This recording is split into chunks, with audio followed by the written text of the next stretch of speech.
Bonjour Julien. Bonjour Samir. Salut à toi qui nous écoutes et bienvenue dans ce nouvel épisode de ce podcast, La Systémique du Bonheur. Aujourd'hui, on te vient avec un tout nouveau sujet. Julien, on va inviter nos auditeurs à faire quoi aujourd'hui? À se faire iatrogéner. Qu'est-ce que ça veut dire cette merde?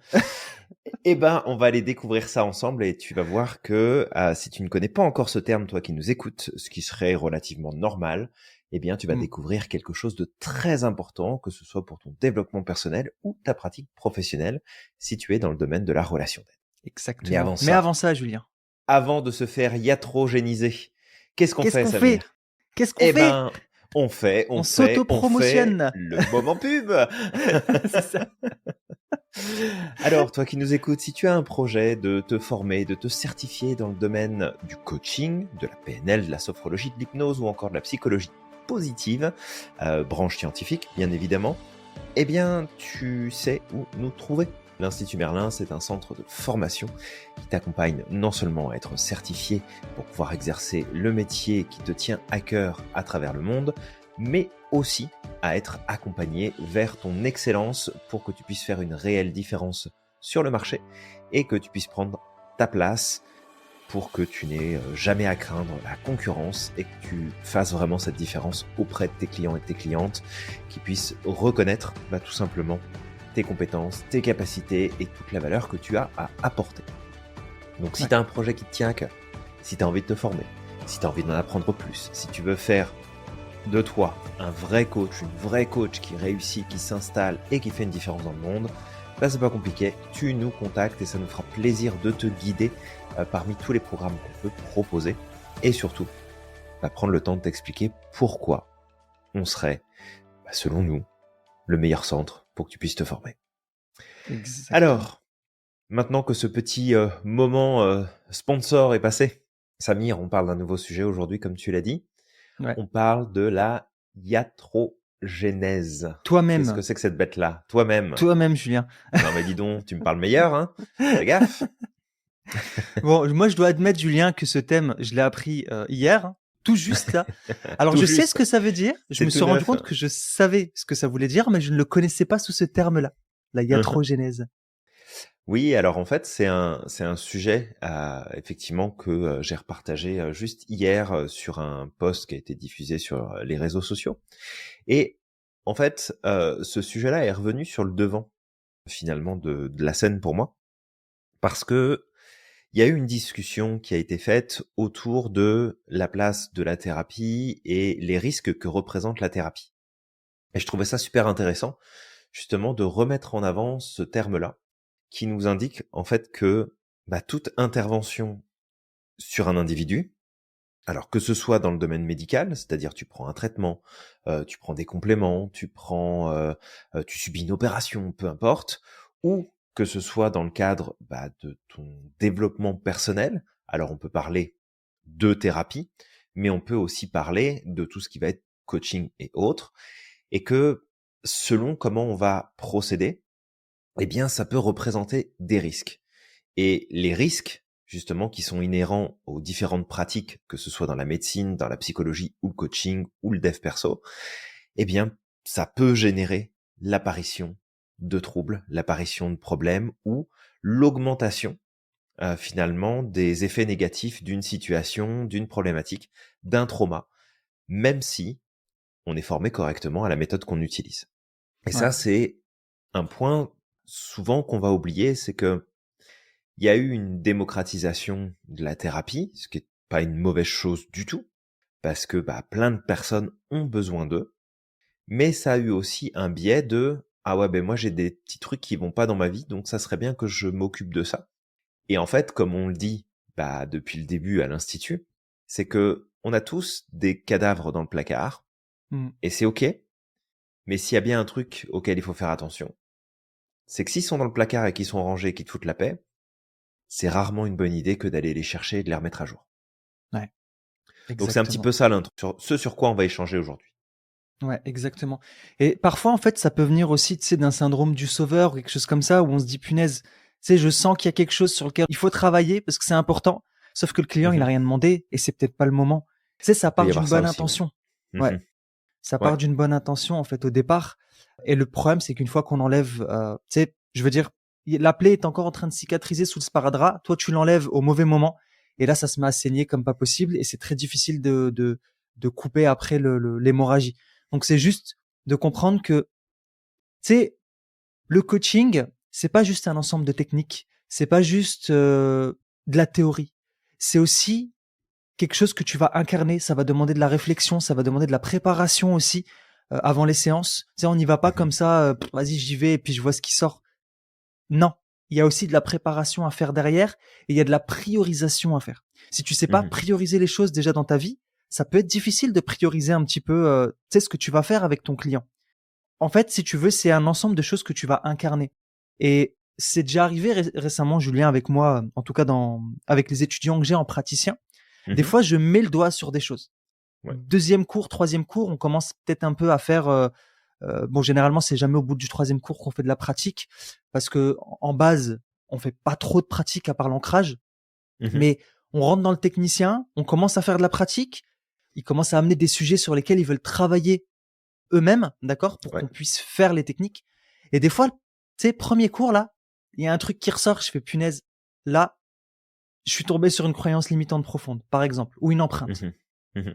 Ça, c'est un truc, faut pas y toucher tout de suite. Tu sais, il y a plein de choses à travailler avant, en fait. Ouais, faut pas Et bondir très dessus, ouais, souvent, je tout à fait. sais que c'est là. Je sais que c'est ça le truc. Mais Mmh. je dis, bah écoute, on va travailler sur autre chose pour le moment, mais par contre, on reviendra dessus plus tard parce que c'est pas le moment. Mmh. Et pourtant, on peut être tenté. Tu sais, si on est dans ce syndrome du sauveur, de vas-y, je vais y aller, de le faire. Mais le problème, c'est que derrière, tu vas causer beaucoup, beaucoup de problèmes. Et la personne va potentiellement retomber dans une autre empreinte parce que c'est pas le moment. Tu sais, il y a des fondations d'abord à bâtir avant de commencer à travailler sur ces sujets-là. Bah, c'est ça et effectivement, c'est une problématique qui peut se poser et c'est vrai que nous, on va accompagner dans le cadre de nos formations à bien faire attention à pas tomber dans ces pièges. C'est de: «Ah bah, il se passe quelque chose, je viens de repérer un truc, je veux travailler tout de suite, je veux aller explorer tel point» et en fait, c'est super risqué Ouais. et c'est vrai que il nous arrive parfois de parler d'approches comme la psychanalyse et nous, on forme pas à la psychanalyse, c'est pas notre métier, Mm. mais c'est pas non plus une approche qui nous intéresse particulièrement parce que elle est porteuse de beaucoup de risques. Elle peut être intéressante dans une certaine mesure si tu adhères à la philosophie qu'il y a derrière, si tu adhères au principe, mais pour nous, elle représente plus un risque qu'autre chose parce que bah, elle t'invite justement à explorer, elle t'invite à aller chercher en profondeur, elle t'invite à créer des connexions par toi-même, elle t'invite à remonter le courant de ta pensée, des événements de ta vie, des situations. Et en fait, s'il y a bien un truc qui est caractéristique, bah, finalement, de l'approche coaching, qui est très souvent beaucoup plus adaptée à ce que les gens recherchent, plutôt que de se dire, bah, je vais faire de la thérapie parce qu'il y a un truc qui convient pas, la thérapie est très importante. On n'est pas en train de dire attention, la thérapie c'est dangereux, faut pas en faire, etc. Bien sûr que si. Tu as une partie de la population qui va avoir besoin d'être accompagnée sur ces questions-là, et il n'y a pas de problème, et il faut surtout prendre en compte que ça peut prendre du temps, et que ça va demander un travail de fond, va falloir trouver la bonne personne, la bonne approche, parce qu'il n'y en a pas qu'une seule, mais que la grande majorité des gens n'ont pas besoin de faire une thérapie.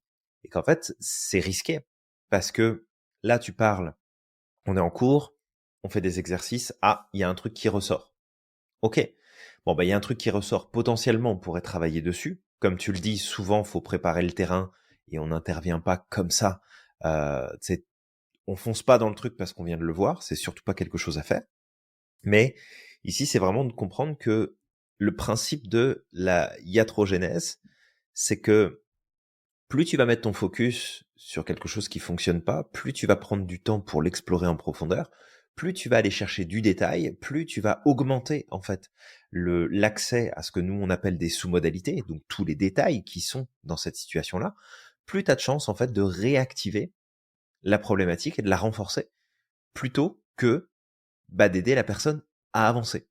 Et peut-être juste avant de te relaisser la parole, Samir, là-dessus, il y a une dynamique, et je pense qu'on la partage quand même assez souvent, mais il y a une dynamique importante à comprendre, c'est que La personne qui va être en souffrance, en état dépressif, qui va vraiment être mal dans sa peau, suit exactement les mêmes stratégies qu'une personne qui fait que regarder son nombril et de regarder ce qui va pas dans sa vie et ce qui fonctionne pas. C'est que si je m'intéresse vraiment à ce qui marche pas, on peut tous trouver des choses qui marchent pas, puis on peut mettre le focus dessus, puis on peut se concentrer dessus. Cette stratégie-là, elle est à la fois conséquence d'un état de souffrance, hein, d'un état dépressif qui pourrait être en place, mais c'est aussi un comportement qui vient conditionner cet état-là. Et c'est quand tu mets trop le nez dans la merde, hein, pas 36 000 façons de le dire, que en fait tu vas être affecté par ce que tu repères, ce que tu regardes, ce qui occupe ton espace mental, tes émotions. Puis c'est là que la iatrogénèse peut justement s'activer, se Ouais. faire. Ouais. Il y avait un autre truc qui me venait à l'esprit, Julien. C'est Mhm. aussi, tu sais, au travers du coaching, mais peu importe, même la thérapie, etc. Parfois, on a des outils, des espèces de QCM, des outils pour essayer de diagnostiquer des choses. Encore une fois, quand je dis Oui. diagnostiquer, d'accord, c'est entre guillemets, hein, d'accord, parce qu'on a fait un Mhm. podcast sur les tests de personnalité, etc. On a déjà fait Tout à fait. cette chose-là. On a expliqué aussi les dérives qui pouvaient venir des tests de personnalité si on Oui. n'allait pas creuser dans le fond et vérifier aussi le diagnostic. Et ça aussi, ça peut être un problème qui peut amener de la iatrogénèse. C'est-à-dire que tu as un ensemble Enfin, d'outils pour aller mhm. diagnostiquer potentiellement des choses, pour aller regarder un petit peu aussi par rapport aux tests de personnalité, le fonctionnement de la personne. Et en fait, Mhm. tu bases tout ton diagnostic sur le QCM que la personne t'a rendu. Et ça peut être dangereux parce que normalement, nous, en tout cas, on amène, Julien, nos coachs à, Mhm. OK, vous utilisez ces outils-là, mais derrière, vous allez vérifier et vous allez valider ça avec le client. Mhm. Et en plus, même si vous validez avec le client, vous prenez en considération le fait que chaque être humain ou chaque individu est unique et qu'il peut y avoir des écarts. Ça va pas se passer à 100% comme c'est, en fait. Complètement.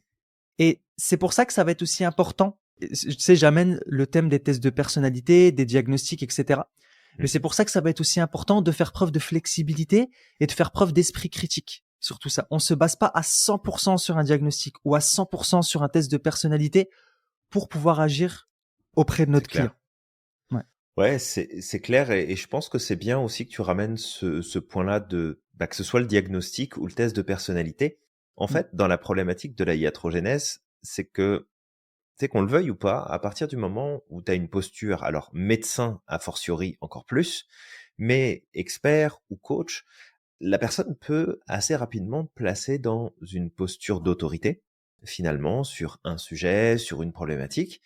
Et quand toi, dans ta posture d'autorité, même si tu n'as pas envie de prendre cette posture, mais c'est la personne qui te la donne, et si t'es pas vigilant ou vigilante, elle te fout dans cette case, c'est que, tu sais, demain, je vais voir un professionnel, et on me pose tout un tas de questions. Et au fur et à mesure qu'on me pose des questions, je vais répondre oui, je vais peut-être m'y retrouver plus ou moins. Je vais filtrer en fait et je vais peut-être en arriver à la conclusion que moi, j'ai telle ou telle problématique, que je vis telle ou telle situation. Et en Ouais. fait, le principe de iatrogénèse, c'est que soit ça vient réactiver des choses qui sont existantes, soit ça vient déclencher des effets qui étaient non présents au départ, mais parce que il y a eu un diagnostic, parce que il y a eu une évaluation, parce que il y a eu un test qui a été fait, alors à partir de là, la problématique commence à ressortir. Mhm. Et en fait, c'est là aussi où on voit la puissance de la pensée humaine, du cerveau humain et de comment est-ce que ça s'organise, c'est que ça peut déclencher des problèmes qui étaient jusque-là alors inexistants. Et il y a un truc peut-être dont on parle très peu, mais encore une fois, faut mesurer ce que je vais dire ici et que c'est pas un avertissement pour dire ne va jamais voir un psy parce que c'est beaucoup trop dangereux, parce que c'est absolument pas le cas. Mhm. C'est que selon la dynamique, selon la problématique, selon la situation et selon la philosophie aussi qu'il va y avoir derrière. D'accord? La psycho, c'est de la philo. C'est la même chose. Ok? C'est pas exactement le même sujet. On s'intéresse aux structures de la pensée, d'organisation, mais ça reste malgré tout des courants de pensée. Et si c'était une science pure et dure, il y aurait une seule vision, il y aurait 1 + 1 = 2, et après on passe à autre chose. Bon, le fait est que non, il y a plusieurs disciplines, il y a plusieurs mouvements. Mais tout ça pour dire que il y a une problématique qui existe, c'est que pour certaines personnes, ils sont persuadés que la vision qu'ils peuvent avoir ou la philosophie qu'ils utilisent dans leur pratique permet d'expliquer l'individu et de trouver en fait la problématique.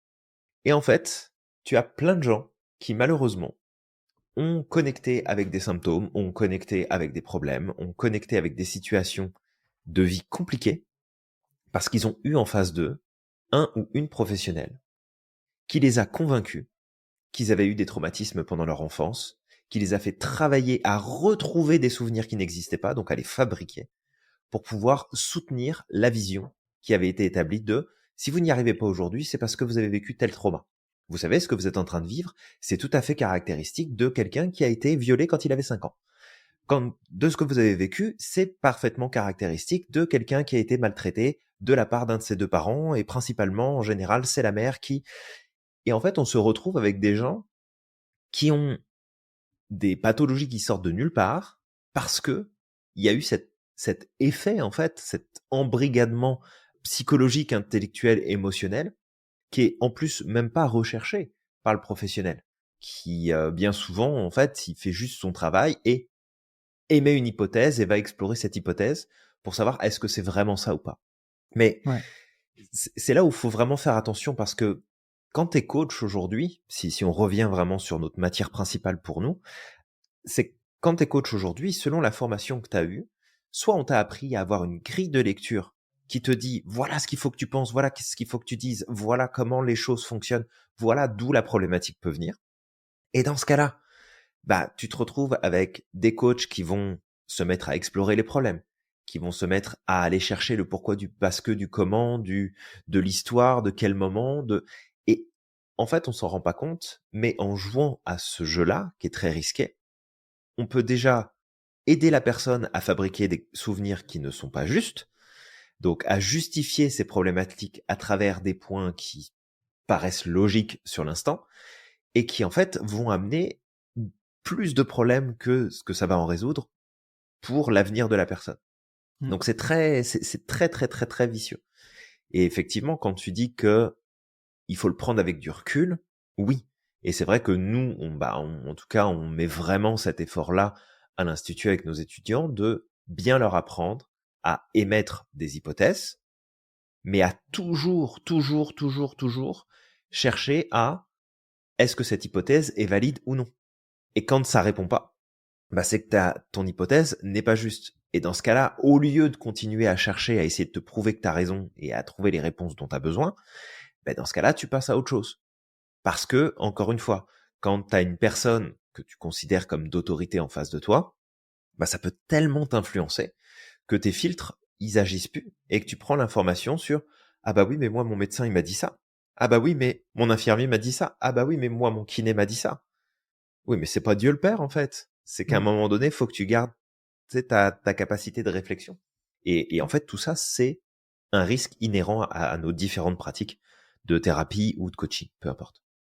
Totalement, Julien. Et par rapport à la psychologie, Mm. toi, dans ta formation initiale, c'était principalement cette approche-là. Autrefois, il fut un temps, Il tu fut un sais, temps, voilà, il y a exactement. très longtemps.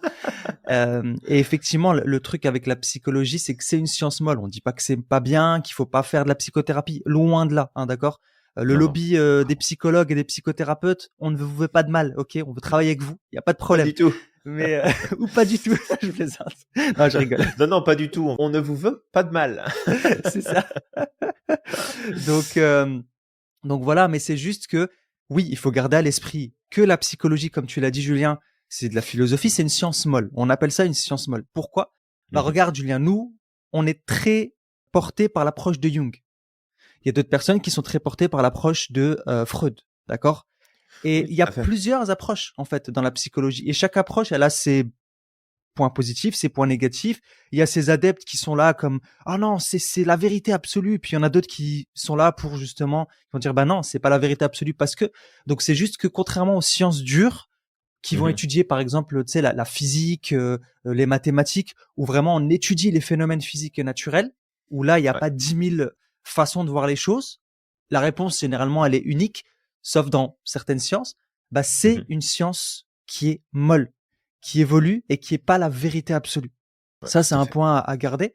Et parfois, même dans les sciences dures, c'est pas toujours la vérité absolue parce qu'il y a potentiellement d'autres manières d'arriver au résultat. Et parfois aussi, on arrive à une partie du résultat, mais pas à tout. Si on prend, encore une fois, la théorie de la relativité, ben, elle a évolué parce que à l'époque, c'était la vérité avec les outils qu'on avait, avec les connaissances qu'on avait.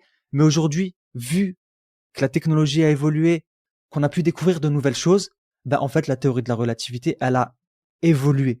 Ça ne veut pas dire qu'elle était fausse à l'époque d'Einstein, qu'Einstein avait tort, non. Einstein avait Non, tout à raison fait. à son époque, avec les connaissances de l'époque. Mais aujourd'hui, grâce à l'évolution des technologies, ben on se base sur ces travaux pour aller apporter d'autres choses.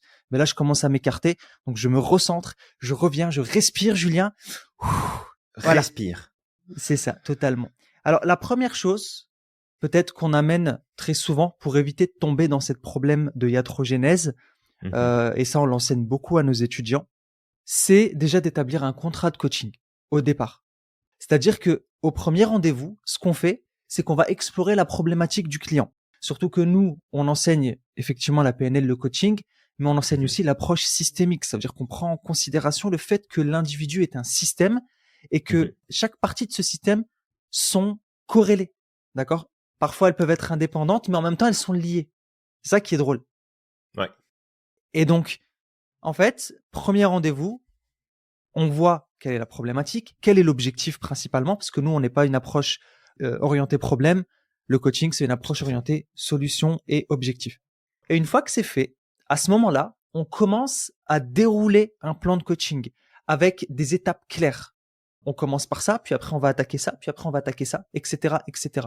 Et au fur et à mesure du temps, tu sais, ça permet comme de, ok, tu vois, ces problématiques-là qui gravitent autour Mmh. bah, tu sais, qui l'empêchent d'aller vers son objectif, bah, il y a des problématiques qui sont beaucoup plus grosses et il y en a d'autres qui sont beaucoup plus petites. Bah, on va déjà commencer à travailler sur les bases, sur les fondations. Et une fois Mmh. qu'on a fini avec les fondations, on va pouvoir s'attaquer à des choses qui sont beaucoup plus grosses pour l'aider à avancer. Ouais, complètement. C'est Ouais. c'est c'est vrai que dans notre manière d'aborder, bah, finalement le coaching, ce qu'on enseigne et que ce soit en PNL, en sophro, en hypnose, en psychologie positive, c'est qu'on met surtout en avant, en fait, les différents systèmes qui vont, maintenir, soutenir une personne dans un état optimal de fonctionnement. On va les renforcer ces bases-là et par le fait de renforcer ces bases, déjà, il y a beaucoup de problématiques qui se résolvent d'elles-mêmes. C'est vrai que dans notre manière d'aborder, et c'est aussi un des principes clés de la systémique, c'est que tous les problèmes n'ont pas besoin d'être résolus. Et dans cette optique de tous les problèmes n'ont pas besoin d'être résolus, on va donc pas perdre de temps, mettre de l'énergie à aller fouiller, explorer, comprendre le pourquoi du parce que du comment.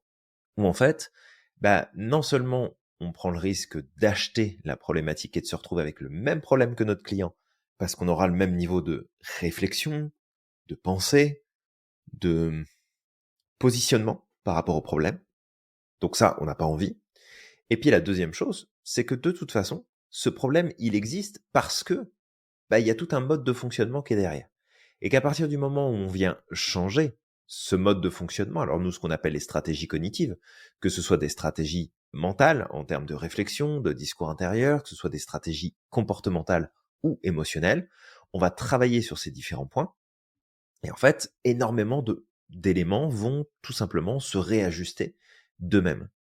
Mais c'est vrai que, et on le voit beaucoup hein, dans nos débuts de cours avec nos étudiants, c'est qu'au tout départ, ok, on va faire un petit entraînement, on va faire une petite pratique.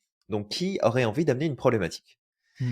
Et du coup, la personne bah, va exposer sa problématique. Et là, le premier réflexe de la très très grande majorité, on va dire 99% du temps, c'est de partir en mode exploration et de se dire, mais quel est le problème que tu rencontres et pour quelle raison as-tu ce problème et qu'est-ce qui s'est passé et selon toi, qu'est-ce qui en est à l'origine et qu'est-ce que tu as vécu par le passé qui peut t'amener à penser ça et qu'est-ce qui fait que tu crois et en fait, on s'en rend pas compte, mais c'est problématique de faire ça. Mm. C'est vraiment problématique parce que tu renforces la présence du problème.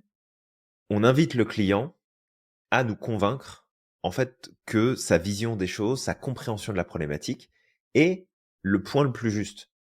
Et donc, en gros, c'est, OK, donne-moi tous les arguments que tu peux pour m'expliquer le pourquoi du comment t'en es arrivé là, pour que je puisse croire la même chose que toi, et donc qu'ensemble, on s'intéresse au même niveau de problème que tu penses avoir et à la même situation pour que tous les deux, on tourne en rond dans cette situation et qu'ensemble, on ne trouve pas de solution. Mmh. En gros, c'est ça. Et ça, c'est une vraie problématique. Et pour tous les coachs que j'ai pu rencontrer jusqu'à maintenant, parce que on rencontre du monde, on échange, on discute, et peu importe en fait l'approche, il y a cette problématique qui est trop peu souvent abordée, et je pense même que c'est même pas évoqué du tout dans les formations, c'est que bah en fait, selon comment toi tu vas te comporter, ce que tu vas dire, ce sur quoi tu vas te concentrer, bah en fait, ça se trouve, ton client, il va repartir du travail qu'il aura fait avec toi, et ce sera pire que quand il va être arrivé. Il va repartir avec des problèmes qu'il n'avait pas. Il va repartir avec des prises de conscience qui sont pas justes. Il va repartir avec une compréhension de sa situation qui va probablement le limiter encore plus que ce que, en fait, toi, tu recherchais à faire par rapport à ton approche. Donc, c'est vraiment un phénomène qui est assez vicieux, mais qui concerne tout le monde. Et si on ne fait pas attention, bah, c'est sûr qu'on va tomber dans la problématique. C'est sûr. C'est ça, vraiment. Faut être vigilant sur ça. Tu sais, je constate en tout cas que il y a beaucoup de coachs qui se forment à la va-vite. Tu sais, en une semaine, en 3 jours, en 4 jours, parfois Ça en 2 arrive, semaines. ouais. Mhm. Et ils sortent de là, ils se mettent en tant qu'experts et ils vont traiter tout et n'importe quoi en disant, bah, en fait, moi, je suis la solution à votre problème. Et non, en Mm. fait, honnêtement, prends ta place, fais preuve d'humilité, c'est ça. Fais preuve d'humilité. Garde à l'esprit que tu as encore beaucoup de choses à apprendre, que tu as un être humain aussi en face de toi. On peut penser que non, ça va rien faire, que quoi qu'il arrive, on va amener le client à avancer. Non, si tu vas trop vite, tu peux faire du mal. C'est juste Ouais. ça qu'il faut comprendre. C'est là peut-être que j'amènerai une deuxième astuce ou outil, en tout cas pour toi qui nous écoutes, si tu as envie de te former au coaching, si tu as envie justement de faire au mieux, en tout cas dans ta pratique de coach, de thérapeute, peu importe, c'est de suivre une formation rigoureuse et continue. Ouais. J'insiste sur le continu, d'accord? Parce Très que important. je viens de le dire, il y a des gens, ils se forment en 2-3 semaines, ils sont lâchés dans la nature, ils se Mhm. remettent plus jamais à jour. C'est fini en fait. Une fois qu'ils sont formés, ils ont la même formation pendant 10 ans, pendant 15 ans. Ils prennent des mauvaises habitudes et ils continuent à entretenir ces mauvaises habitudes. Et le truc, Ouais. c'est qu'il faut se mettre à jour. Parce que, tu sais, c'est comme les arts martiaux. J'en ai fait, comme je te disais, Julien. Bah, les Mhm. arts martiaux, Julien, même quand tu arrives à la ceinture noire, bah, moi, quand je suis arrivé à la ceinture noire, maître Fanny, qui était mon maître, il nous a dit quoi? Il est venu nous voir et nous a dit, maintenant, vous allez tout désapprendre et vous allez tout réapprendre. Ouais. Pourquoi? Parce qu'en fait, le temps d'arriver à cette ceinture noire, c'est 7 années-là. 7 à 6 années, ça dépend pour qui. Bah, en fait, qu'est-ce qui se passe? Bah, il se passe que tu prends des mauvaises habitudes, qu'à certains Ouais. moments, tu répètes tellement certains mouvements que ça devient des, tu sais, c'est ancré en toi. Donc, une fois que tu arrives à la ceinture noire, à ce moment-là, ok, maintenant tu sais faire le mouvement, tu le fais mal, mais tu as appris à le faire. Tu connais tous les mouvements, tu connais l'historique, tu connais toutes les techniques, tu connais tout ça. Bah, maintenant, en fait, on va t'apprendre à aller vers plus de maîtrise et vraiment de savoir faire le mouvement comme il faut. D'accord? Et là, Ouais. tu désapprends et tu réapprends tout. Et en fait, c'est ça. C'est que c'est un éternel apprentissage, le coaching. Parce qu'au fur et à mesure du temps, on est des êtres humains. Notre cerveau, il filtre les informations, il en oublie certaines et il en consolide d'autres. Et automatiquement, peut-être qu'on sera bon dans certains trucs, mais il y a dans d'autres où il va falloir remettre un petit coup de mise à jour. Et ça, je sais Ouais. qu'il y a très peu de centres de formation qui le font. Nous, encore une fois, mais c'est normal hein, que je parle de l'Institut Merlin, mais c'est nous, c'est au cœur Ouais, de tout à notre fait. approche parce qu'on voulait apporter justement une solution là où on a vu qu'il y avait des problématiques. Bah, chez nous, nos étudiants sont étudiants à vie, en quelque sorte, c'est-à-dire aussi longtemps que la formation existe et on compte exister pendant longtemps, d'accord? Ce qui fait Ouais. qu'ils peuvent venir se former constamment, se mettre à jour, venir chercher des nouvelles choses. Oui, et puis nous-mêmes, on est étudiants à vie aussi, Et nous-mêmes, quoi on est qu'il étudiants, arrive, ouais. C'est ça. parce que bah on est tous en fait dans cette dynamique-là de prendre un chemin qui nous paraît être juste. On prend notre confort, on prend nos habitudes, et finalement, on se rend compte, bah peut-être au bout d'un certain temps ou parfois même trop tard, que ah, j'ai pas fait attention, mais en fait, dans ce que j'applique, dans ce que je fais, je respecte pas ça, je ne fais plus ça, j'ai enlevé telle partie, je ne sais pas pour quelle raison. Et en fait, c'est normal de se retrouver dans ces situations-là.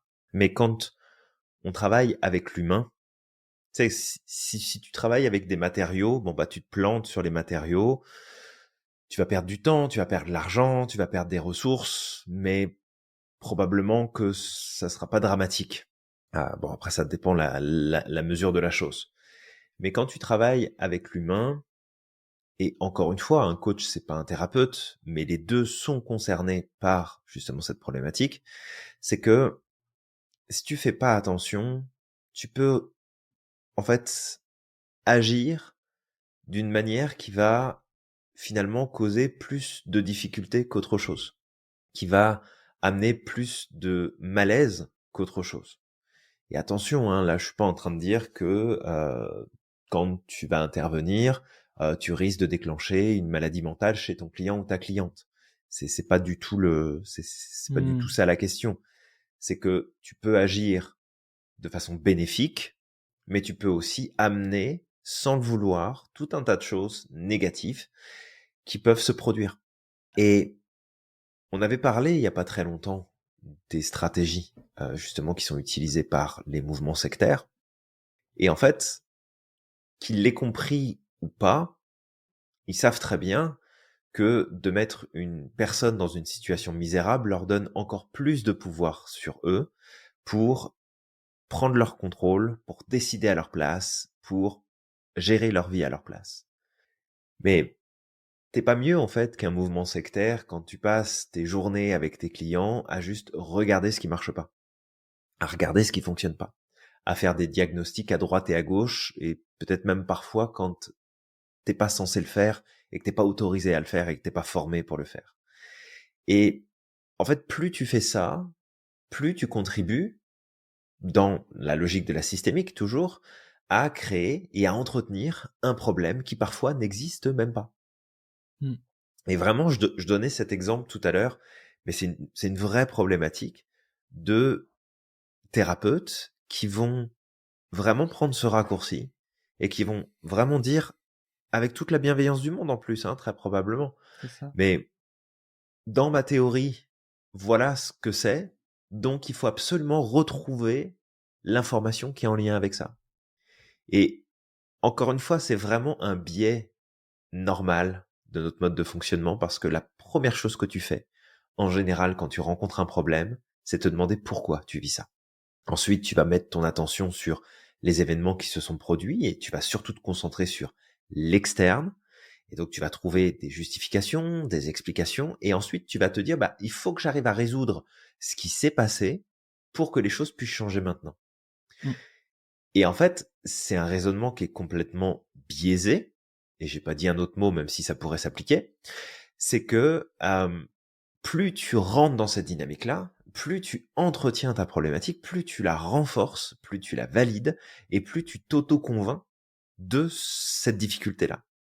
Et un truc qui est super important, et c'est vraiment pas la première fois qu'on le dit dans nos podcasts, dans nos cours, dans nos lives, c'est que le point central qui, à notre sens, est la clé pour pouvoir changer les choses, c'est de travailler sur ta perception des situations, ta perception des événements, ton rapport que tu entretiens.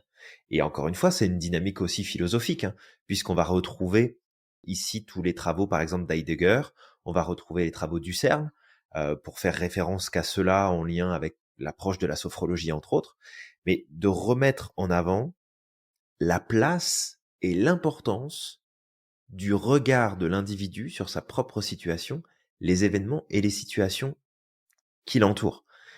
Et pour pas te perdre et pour pas aller trop loin non plus, parce que c'est pas le but de ce podcast, c'est que si tu regardes, quand tu passes 1 heure avec un professionnel de l'accompagnement, que ce soit de la thérapie ou du coaching, peu importe, mais que tu as passé 1 heure à regarder ce qui fonctionne pas, ce qui marche pas, le pourquoi du comment du parce que, qu'est-ce que ça conditionne dans ton rapport à ta situation? Bah, ça conditionne un truc problématique.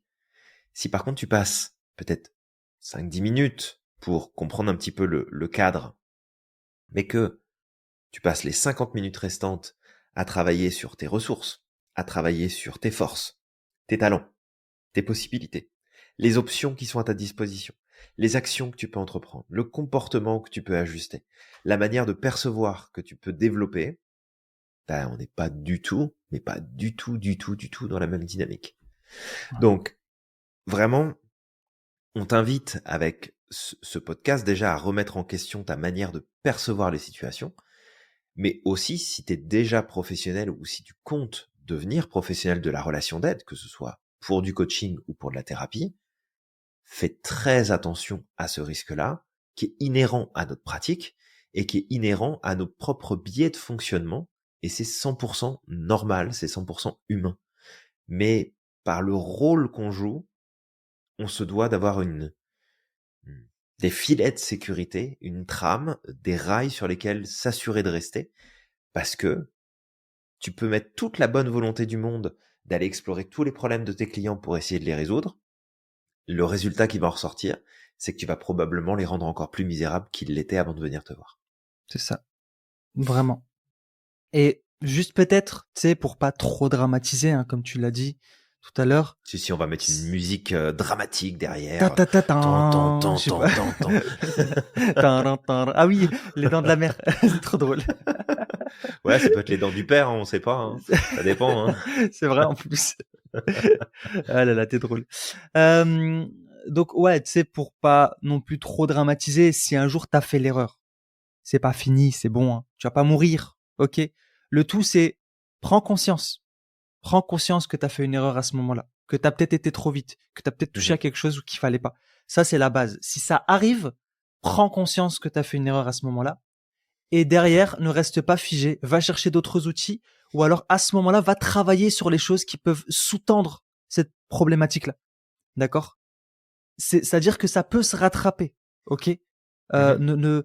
Mais ça pourra se rattraper qu'à partir du moment où toi, en fait, tu restes conscient et tu admets que tu as fait une erreur. Ouais. Parce que c'est ça le truc, c'est que, tu sais, dans certaines approches, je le vois, hein, Julien, il y a pas très longtemps, on a parlé de la perversion narcissique, on a fait des vidéos, tu sais, on a republié les shorts de notre podcast en vidéo sur Tout à TikTok. fait, ouais. Mhm. Et ça a énormément marché. D'ailleurs, Julien, top là, on a fait, je crois, 60K sur l'une des vidéos. Et Bien joué. c'est ça, top.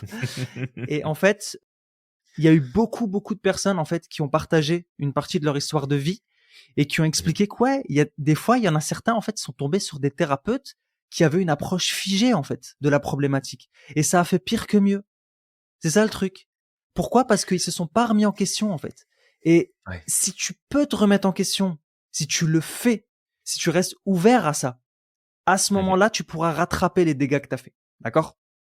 Encore une fois, je dis dégâts, je le mets en gras et tout, mais c'est ok, hein. C'est souvent, tu sais, personne n'est à l'abri. Même toi et moi, Julien. Ben, mais c'est ça, c'est que c'est tout ce qu'on est en train de te dire ici, et il faut surtout pas le prendre comme oh là là, ils se mettent en position de ils savent machin et tout. Bah, c'est Non, ça, en c'est ça. fait, ce qu'on te partage et tout ce qu'on te donne dans ce podcast depuis le début, c'est oui des connaissances qu'on a acquises avec le temps, oui du partage d'expériences, mais c'est se rendre compte qu'on est tous au même niveau. Et quand on parle de sujet, bah, c'est parce que on a soit appris sur ce sujet-là et on a envie de te redonner de l'information, mais certainement pas en mode regarde, nous on sait, on a déjà dépassé le truc, on maîtrise. Non, pas du tout.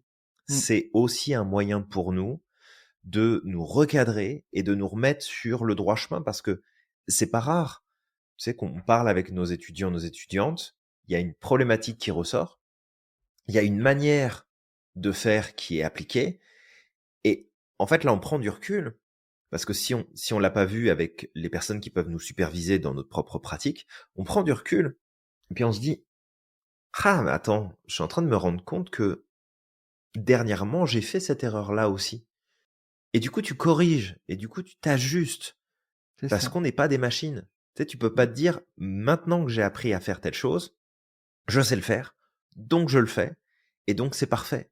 Non, c'est loin d'être parfait. C'est toujours loin d'être parfait, et c'est très bien comme ça, parce que ça te pousse à progresser, ça te pousse à avancer, mais on n'est pas en mode je te donne de l'information descendante, tu prends, tu manges le truc que je te donne, là, puis j'ai la sagesse et la connaissance infuse, là, mais c'est loin, loin, loin, Et loin on d'être le serait dans cas. cette problématique-là, d'ailleurs, Oui, oui, à puis ce en moment-là. plus, on serait les premiers en fait à mettre les 2 pieds dedans et à foncer tête baissée dans ces problèmes-là, Mmh. parce que, on considérait que, oui, mais moi, tu comprends, je sais, je machin, je truc. Non, tu as des connaissances, OK. Pour nous, c'est important de pouvoir repartager ces informations, partager, comment on voit les choses parce que, on y croit. On croit profondément que la manière dont on amène les choses et la perspective qu'on offre à travers nos partages permet de reprendre notre pouvoir, permet de prendre du recul et de gérer les situations différemment. Mais comme toujours, c'est découvre par toi-même, va chercher plus d'informations, apprends, ne prends pas tout ce qu'on te donne au pied de la lettre, teste, valide, invalide, remets en question s'il faut, mais ouvre tes perspectives et c'est comme ça en fait que tu pourras aller vers l'excellence. Pas en te disant «Ah bah c'est bon maintenant je sais, je connais, j'ai vu» et tu sais je revois un échange qu'il y a eu parce que je fais partie de différents groupes et à un moment donné, il y a une personne qui pose une question et il y a quelqu'un d'autre qui répond à cette question en disant «Est-ce que tu as pensé, à aller dans cette direction-là? Est-ce que tu as pensé à aller chercher telle et telle information?» Et en fait, l'autre, elle l'a envoyé chier, mais alors littéralement, en disant Mmh. ouais, mais de toute façon, je connais mon boulot, je sais ce que j'ai à faire, cette technique-là, je la connais déjà. Tu réponds pas à ma question. Et en fait, c'est comme ok, allume là en fait, ma fille, parce que t'es en train juste de te laisser embarquer par ton ego. C'est ok, tout le monde a un ego, puis des fois ça prend trop de place. Mais là, t'as une réponse qui est pertinente, t'as une approche qui est utile, et tu refuses de l'entendre, de la voir, de la recevoir, parce qu'il y a une partie de toi qui dit bah ouais, mais je le sais déjà. Ouais, mais C'est est-ce que ça. tu l'appliques? Est-ce que tu l'utilises? Est-ce que tu respectes ça? Et en fait, on est tous à la même enseigne. Donc, Mmh. faut vraiment être vigilant. Vraiment. Ouais, c'est ça. Troisième point, peut-être Julien, qui peut être Mmh. intéressant aussi pour pas tomber dedans. Alors comme je l'ai dit, la reconnaissance, peu importe, c'est que tu as 10 ans, 15 ans, 20 ans, 30 ans de pratique, on est tous logés à la même enseigne. Il suffit qu'on lève, tu sais, Ouais. qu'un jour on est fatigué, que notre vigilance est un petit peu en déclin, et en fait on peut tomber dedans parce qu'on est des êtres humains, on peut tomber dans nos mécanismes. C'est ça le truc. Et c'est le propre de l'humain de toute manière. Donc c'est De toute juste, façon. prends conscience de ça. Si ça arrive, reconnais, tu sais, qu'il y a une erreur.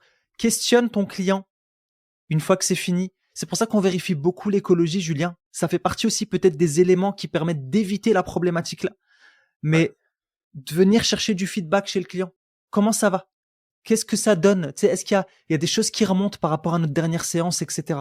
De rester vraiment attentif. Parce que si je reviens à ce que je disais par rapport à tout à l'heure là et les psychologues, je ne généralise pas, mais ce qui est revenu des vidéos qu'on a postées sur TikTok là, c'est que pour Ouais. certaines personnes, en fait, il y a des psychologues qui avaient des personnes qui faisaient appel à des psychologues ou des psychothérapeutes Mmh. qui avaient une espèce d'approche assez condescendante vis-à-vis d'eux. C'est moi je sais, toi tu ne sais pas. Et en fait, même si la personne souffre, c'est comme c'est bon en fait, arrête de faire ta victime, tu vois. C'est dingue hein, de voir ce genre de choses. Et c'est un manque d'éthique, je pense, de la part de ces professionnels là. Ça peut Mmh. arriver. Il y en a certains qui manquent d'éthique. C'est pas la majorité, mais on peut toujours tomber. Tout comme on peut tomber sur des coachs Mmh. qui manquent d'éthique, des médecins qui manquent d'éthique. Et il y en a Donc, dans tous les domaines, là, mais dans- vraiment dans tous les domaines. c'est ça, dans tous les domaines, Mmh. vraiment. Et donc, voilà, juste reste ouvert. Même si c'est toi qui va accompagner la personne, remets-toi en question. Parce que tu es face à un être humain complexe, avec son schéma de pensée, son histoire, son cheminement. Et en fait, derrière, c'est à toi de jauger avec lui. Ça, c'était Ouais. le point, le deuxième point qu'on avait donné. Troisième point, Julien, ou quatrième point, je ne sais plus on est auquel, c'est On ne les compte plus, on ne de, les compte plus, ça vient. c'est ça, on les compte plus. C'est de superviser sa pratique. C'est bien aussi de se référer à quelqu'un d'autre Oui, et de ne pas rester tout seul dans son coin de moi je suis le c'est meilleur, super moi important, j'ai ouais. besoin de personne, moi je me base que sur moi. Non, va essayer aussi de peut-être te t'entourer de personnes, faire partie d'un cercle de coachs professionnels Mmh. qui suivent une certaine éthique. Ça peut être ta formation. Nous, Julien, on est très présent, par exemple, pour nos étudiants. On essaie de les superviser. En tout cas, on les supervise au Oui. maximum. Mmh. Donc, si demain, toi, qui nous écoutes, tu cherches à te former ou que tu t'es formé et que tu n'es pas supervisé, essaye de trouver un moyen de te faire superviser. Parce que, tu Ouais. sais, il n'y a rien de pire qu'un mouton isolé. Mmh. c'est là que le loup va l'attaquer et il va le dévorer comme pas possible. Ton ego, il va te dévorer. Tu vas tomber dans tes pièges comme pas possible. Donc, essaye de te faire superviser. Si tu as un doute, essaye d'aller chercher peut-être de la formation auprès d'autres Ouais, tout à professionnels. fait, tout à Ouais. fait. Et c'est Bah, pas que des coachs, hein. Ça peut ah être non, aussi non, des thérapeutes, ça peut. mais pour tout le monde. Ouais. Pour tout le monde, en fait, à partir du moment où tu as une pratique professionnelle, mais d'ailleurs quelle qu'elle soit, d'avoir alors surtout dans la relation d'aide, d'avoir une supervision, ça fait partie euh, des critères. Tu sais, si tu prends par exemple un organisme comme la Fédération internationale de coaching, Mhm. ça fait partie des critères qui définissent en fait le rôle d'un coach, qui est tu dois être supervisé. Et C'est ça. quelle que soit ta pratique. Et ce qu'il faut comprendre, c'est que dans la supervision, le but, c'est pas de dire ah ben j'ai tout le temps quelqu'un au-dessus de moi qui me dit ce que j'ai à faire. Non, le Mm. principe de la supervision, c'est en fait d'avoir une autre personne ou plusieurs qui vont t'aider à prendre du recul et sortir de tes angles morts que automatiquement tu ne vois pas. Et tes superviseurs vont avoir une supervision aussi, s'ils sont dans leur pratique. Parce Mm. que c'est vraiment important. Et encore une fois, tu sais, on a amené ce concept qui est, je pense, un concept qui est très, très, très important. Et Mm. c'est même applicable dans le domaine du dev perso, hein. Parce que C'est si demain applicable tu partout. t'achètes, je sais pas moi, un cahier d'exercices qui t'invite à explorer tes problèmes de l'enfance, à découvrir, tu te rends compte de ce que ça peut avoir comme impact. Mm. Parce que là, tu vas aller en profondeur dans l'exploration, dans la mise à jour de tout un tas de choses. Et combien de fois ça m'est déjà arrivé par le passé d'avoir des personnes qui m'envoient des messages en me disant, bah voilà, j'ai passé tel test, j'ai parlé à telle personne, on m'a dit que j'avais tel profil, on m'a dit que j'étais dans telle difficulté, puis depuis, voilà ce que je vis, voilà ce que je sens. Ben oui.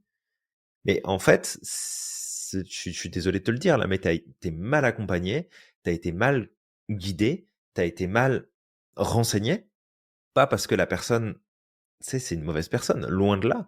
C'est que ce principe n'a certainement pas été mis en lumière et tu te retrouves avec des trucs qui fonctionnent pas du tout. Donc, Exact. ce principe de iatrogénèse, il est applicable pour tout le monde, dans toutes les situations. Et ce côté supervision, ça te permet aussi d'avoir quelqu'un qui te recadre et qui te dit, attends, là, tu es en train de me dire que ça fait 3, 4 séances que vous êtes en train de tourner autour du problème. Rappelle-toi, tourner autour du problème, ça changera pas le problème, ça changera pas la situation. Comment est-ce que tu peux changer ta manière d'interagir? Comment est-ce que tu peux changer ta manière de procéder? Et on est dans une dynamique spécifique avec l'approche de la systémique, l'approche orientée solution, l'approche centrée client. Et après, peu importe ce que tu utilises, c'est pas important, mais vraiment de prendre conscience de l'impact que tes choix stratégiques, que tes choix de mise en lumière et de focus vont avoir sur ton client et tes clientes. Et ça, c'est vraiment important de l'intégrer. C'est vraiment Ouais. quelque chose d'essentiel. Ouais, vraiment, c'est vraiment important et tu vois, tu sais, je vais le répéter, mais on est tous logés à la même enseigne. C'est juste ça. Vraiment, Donc c'est important vraiment. de justement d'aller chercher de l'information, de ne pas s'isoler, de ne pas être seul, de ne pas croire que on a la science infuse, qu'on est des dieux sur pattes parce qu'on ne l'est pas du tout. Chaque jour là, quand on va aux toilettes, ça sent pareil, hein. On n'est pas meilleur que les autres. Donc vraiment, c'est important de garder, de reprendre sa place en fait. Et tu sais, on parle vraiment d'humilité. C'est ça l'humilité. C'est je sais qu'il y a des choses que je connais, je sais que je suis bon dans ces choses-là, mais je sais aussi que je peux tomber dans certains pièges, dans certains biais, et du coup, bah, je prends en considération ça et je fais avec. Je m'adapte à ça. Ouais, ouais, complètement. Donc voilà. Je pense qu'on a fait pas mal le tour. Peut-être si je devais en rajouter un, Julien, je sais pas toi si tu en as d'autres, ce serait de Mhm. respecter une certaine éthique, une certaine déontologie. Faut savoir que pour certains, il y a des gens qui pensent que dans le coaching il y en a pas, mais en fait il y a une éthique à respecter. Il y a des Vraiment. coachs qui ne le respectent pas, c'est leur problème. C'est comme des psychologues qui ne le respectent pas, des médecins qui ne le respectent pas. C'est eux qui vont payer les conséquences tôt ou tard. Mais il y Mm. a une déontologie à respecter et toi qui te formes Vraiment, de l'incarner au maximum. Et ça, c'est ta responsabilité. vraiment, vraiment. Bah, c'est ça, je pense on a fait le tour. Donc j'espère qu'avec cet épisode de podcast et tout ce qu'on a pu t'amener sur ce sujet de la iatrogénèse, euh, t'éclaire un peu plus sur l'importance de mettre ton focus sur les bons éléments, d'arrêter de fouiller dans la merde, d'arrêter de sortir les cadavres du placard, d'arrêter de tourner autour du problème, parce qu'en fait, c'est tout sauf ce qui va te permettre d'avancer et de progresser. Exactement. Donc, essaye de voir comment toi tu fonctionnes, ta manière de penser, de réfléchir et d'ajuster tes stratégies pour justement tendre vers une meilleure qualité de vie, une meilleure progression. Et si tu es professionnel et que ce sujet n'avait pas du tout été abordé pendant ta formation, garde-le en tête et regarde dans ta pratique, regarde dans ce que tu appliques si parfois tu fais pas fausse route et comment tu peux corriger ça. C'est vraiment important. Ouais, exactement. Bon bah Julien, si on a fait le tour de la iatrogénèse et toi qui nous écoutes maintenant que tu sais que c'est pas une insulte, hein, c'est déjà bien, hein, parce qu'on se permettrait pas d'insulter quand même nos auditeurs. On ne Voilà, on pense va t'inviter du coup. Sinon, on va t'envoyer te faire iatrogéniser, d'accord? Je plaisante. On va t'inviter à liker, commenter, partager ce podcast pour le faire connaître à un maximum de monde. Si tu connais des personnes autour de toi qui sont coachs, qui sont thérapeutes, des collègues, peu importe, qui sont dans ce domaine-là, n'hésite pas à leur partager ce podcast-là parce que ça peut être très important pour eux. D'accord? Mmh, tout à fait. Tout à fait. Et puis, si jamais tu as aussi autour de toi des personnes qui sont en recherche de reconversion professionnelle, Mm. qui pensent, qui envisagent justement de se former au coaching, pense à nous parce que on sera là pour conseiller cette personne-là, la guider. Et comme d'habitude, si le projet ne matche pas avec ce qu'on a à offrir, ça nous fera plaisir d'envoyer cette personne-là se faire iatrogéniser ailleurs, C'est ça. donc d'aller chercher d'autres informations, d'autres formations. Ça nous fera plaisir de la guider vers d'autres centres si jamais on n'était pas les bonnes personnes pour l'accompagner sur son projet. Totalement. Bah maintenant que tu sais tout ça, moi je vais t'inviter à croire au maximum en ton potentiel et de ne pas oublier d'être extraordinaire chaque jour. N'oublie pas non plus à quel point t'es magique et que t'as le pouvoir de réaliser absolument tout ce que tu souhaites. Et on te dit à la À la prochaine. prochaine.